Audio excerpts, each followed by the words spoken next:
Comment cartographier les ressources d'une SAE? Et qu'entend-on par cartographier les ressources? Cartographier des ressources consiste à réaliser une représentation schématique de tous les savoirs, savoir-faire et savoir-être que l'étudiant va avoir à mobiliser et à combiner lors de la SAE. Ce sont donc tous les éléments issus des différents cours ou de l'extérieur qui seront nécessaires à l'étudiant pour entrer dans la SAE, pour progresser durant la SAE et au final pour la réussir. Cartographier les ressources nécessite de régulièrement se mettre dans la peau de l'étudiant pour vérifier que ce que l'on conçoit et ce que l'on prévoit côté enseignant sera utile et arrivera au bon moment pour l'étudiant. Finalement, il s'agit de représenter graphiquement la SAE et le travail d'équipe qui la compose. D'un point de vue pratique, pour lister et schématiser ces éléments, vous pouvez utiliser les outils de mind mapping. Mais c'est à vous de voir si ce genre d'outil vous convient. À quoi cela sert? Cette étape de cartographie sert à identifier les ressources indispensables à la SAE, vous assurer que vos cours apportent bien en temps voulu ce qu'il faut à l'étudiant pour développer le niveau attendu de la compétence, dans un enchaînement logique et pertinent pour lui.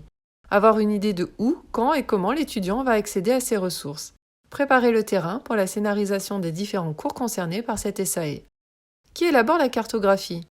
Vous dans un premier temps, puis l'équipe SAE ensuite. En effet, vous pouvez procéder en deux phases.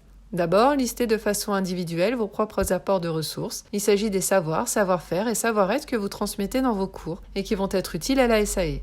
Suivant le niveau de détail que vous souhaitez, vous pouvez aller jusqu'à indiquer la forme que prendront ces différents savoirs. Par exemple, dans le cours d'expression communication du but informatique, le savoir-faire construire un discours argumentatif, nécessaire à la SAE 2.05 gestion de projet, sera transmis au travers d'un cours et d'un travail dirigé sur la distinction des différents discours, sur un travail d'analyse de structure argumentative à travers le visionnage d'un pitch et qui permet de discriminer les différents éléments la composant.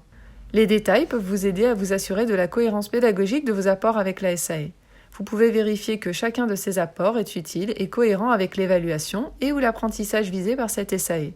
La fiche ressources qui précise les objectifs de votre cours peut vous aider à faire une sélection des apports.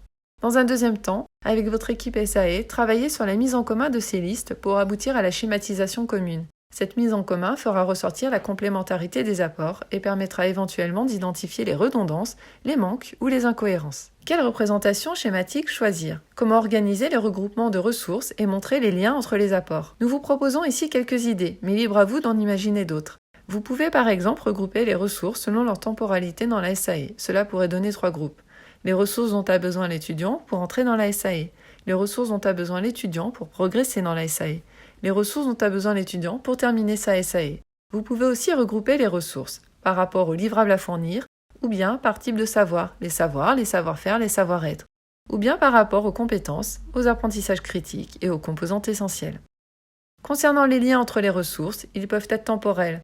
Cette ressource vient avant telle autre, ou bien interactionnelle. Cette ressource permet de prendre du recul sur telle autre ou de compléter cette troisième. À vous de juger et d'expérimenter. Une fois que vous aurez cartographié l'ensemble des ressources nécessaires, il ne restera plus qu'à scénariser la SAE, dernière étape de la construction de la SAE que vous trouverez dans la prochaine vidéo.